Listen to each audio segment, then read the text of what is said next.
Hey kiddos, welcome back to Drawing with Trowbro. Today is my second part of our Disney's Gravity Falls series. Last week we learned how to draw dipper pines, but today we're going to be looking at Mabel. So go ahead and get your pencils ready and let's get started.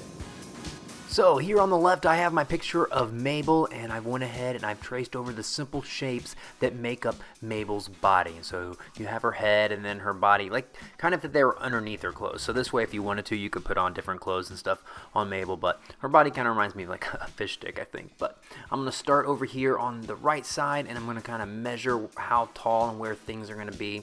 So, you know, if you're using a full piece of paper and you want to take up the whole piece of paper, I kind of measure like the top and the bottom and try to space out those little bitty lines. Now that I've measured how tall Mabel's going to be, I'm going to start with Mabel's head, and I'm going to be drawing very lightly because I know I'm going to have to erase some of these lines later. So it's kind of like an oval shape, and then it kind of has like that little stick out on the right. Like it kind of bulges out like where her cheek is, and so it's kind of like a jelly bean shape, and then that little bump right there. Don't forget, if you feel like I'm moving too fast, it's okay to pause it, it's okay to rewind it, you know, I want you to feel comfortable. And now that the head is done, I'm going to draw this little cross right here, like line going down to kind of separate where I'm going to put the eyes, make sure everything's in proportions, and then those two little lines horizontal for how big her eyes are going to be. Her eyes are like two perfect circles, so like this kind of little rectangle bar is going to help me be able to place her eyes in the right spot and make sure that they're the same shape. And then real quick, I'm going to come down here and kind of shave off part of her jaw right here. I feel like it goes in a little bit more narrow, so luckily I was drawing lightly so I can fix that mistake. If you feel like you're making mistakes, that's okay. It's all part of drawing. Just, erase what you can, so make sure you're drawing light. Then from her head, her neck is sticking out a little bit beyond that the line that goes like right down through her head. It's like a little bit to the left of that. I'm going to draw her neck, and then I'm going to go ahead and draw this fish stick body. It's kind of like a rectangle with like soft edges that goes all the way down to that line that I drew on the bottom. And I'm still drawing light because I'm going to have to erase a lot of these lines because this is not where Mabel's sweater is. Then her arm comes right off of her shoulder by her neck all the way down almost as far as her fish stick body, and it's just kind of like a long rectangle. And I'm going to come over here and do the same thing on the other side.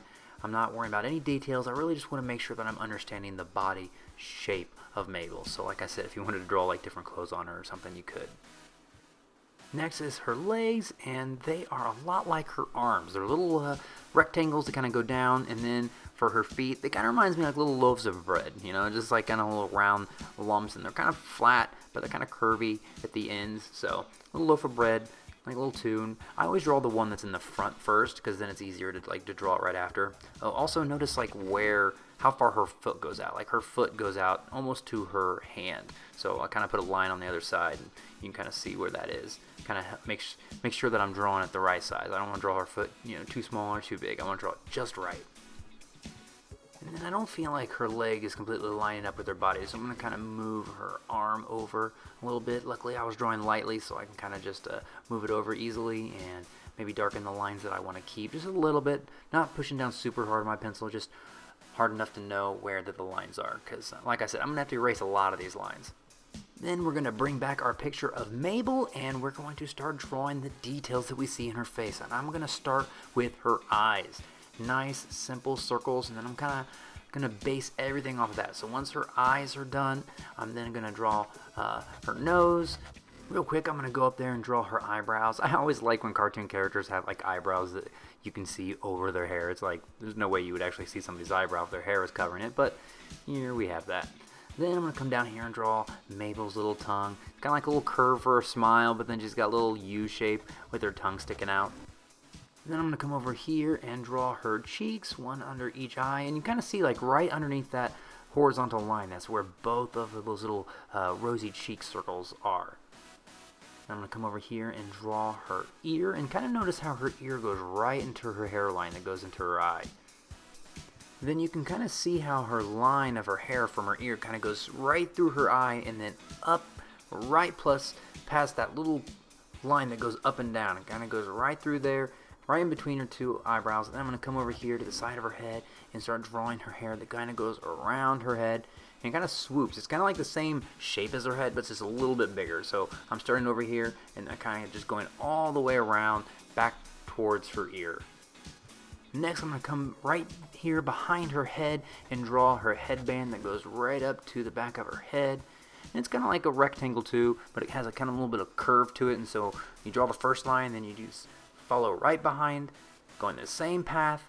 And then I'm going to go and do that little bit of tuffle of hair that she has sticking out. Maybe it's kind of like a cowlick, kind of a, what do you call it, Little Rascals type alfalfa thing, stick up thing. I don't know. It's personality, that's what it is. I'm going to take a pause now on her hair because it runs into her sweatshirt and her sweatshirt's not finished. So I'm going to come down here and right underneath her neck, draw this little curved line and then her collar. And her collar kind of reminds me of maybe a taco shape or maybe like a fortune cookie.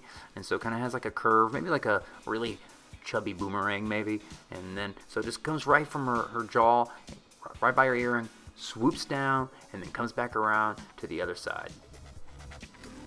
As I go in to add the lines right here on her collar, I'm kind of realizing that I don't have enough room. Like that little line right there is way too small. So what I'm going to do is I'm going to move her neck up a little bit. I feel like it's a little too big, and so I'm going to redraw it. So luckily I was drawing nice and lightly. Maybe yours is fine. If yours is fine, leave it as it is. But mine was a little bit longer, so this will allow me to draw these little, what do you call them, like seam lines, and make sure that they are the right size. Now off of her collar, I'm going to come down here and draw her first sleeve because it's kind of the thing that's closest to me.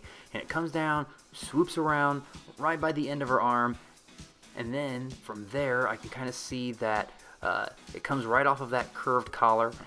It kind of goes down, swoops around too, has that little curve right there, and then almost goes straight up. Then from her sleeve, I want to draw the bottom of her sweatshirt. It kind of comes out, and it sticks out a little bit farther than her fish stick body. And then it comes back around and kind of goes up along the fish stick body. So like it sticks out because it's a really baggy sweatshirt. It's probably a large, and she really needs a small, but that's okay. It looks warm and cozy, and that's really what's important. And before I draw her other sleeve, I'm going to come down here and draw her skirt, just because it's kind of it's blocking some of the other sleeve, so it just comes right off of that other sleeve, comes down, and goes right up to her sweatshirt.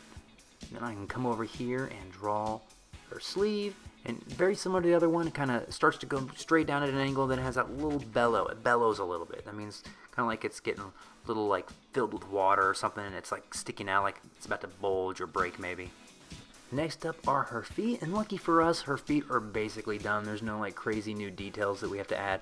I'm just going to go over the lines that I drew, push down a little bit harder, maybe emphasize the little shapes a little bit more, kind of go around, and then I just have to draw her socks, which is just a little line, and then she's got kind of fancy like dress shoes. That's why it's like mostly white, and maybe they're called slip-ons. I'm not really sure. I'm not up on, female shoes.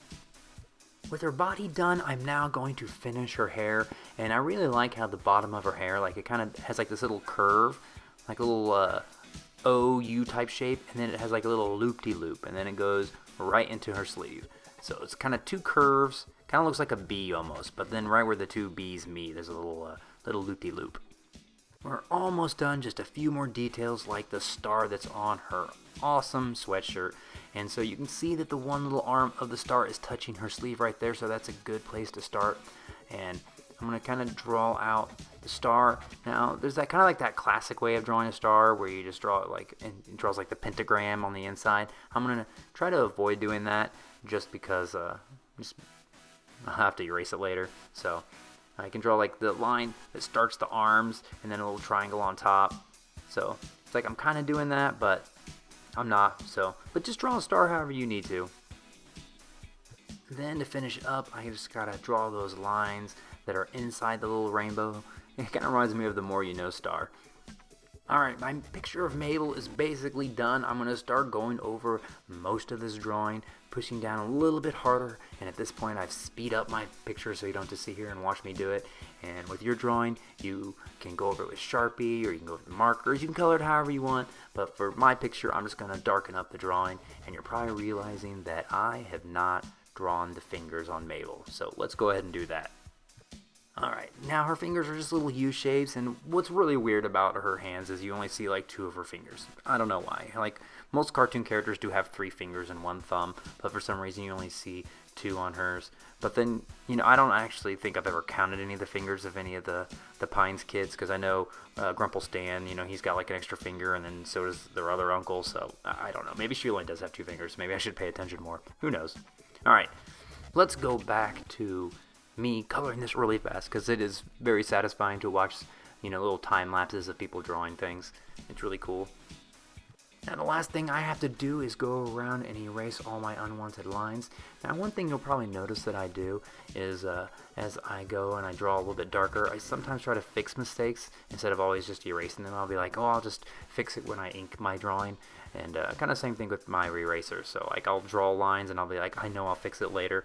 And so you'll kind of see this drawing really start to come to life once I get rid of all my unwanted lines. And with that, my Mabel Pines is all finished. I hope you enjoyed it. Well, kiddos, I hope you had fun drawing Mabel Pines. Make sure that you keep practicing, don't give up, and stay tuned to my channel for more drawing videos, and I'll see you next time.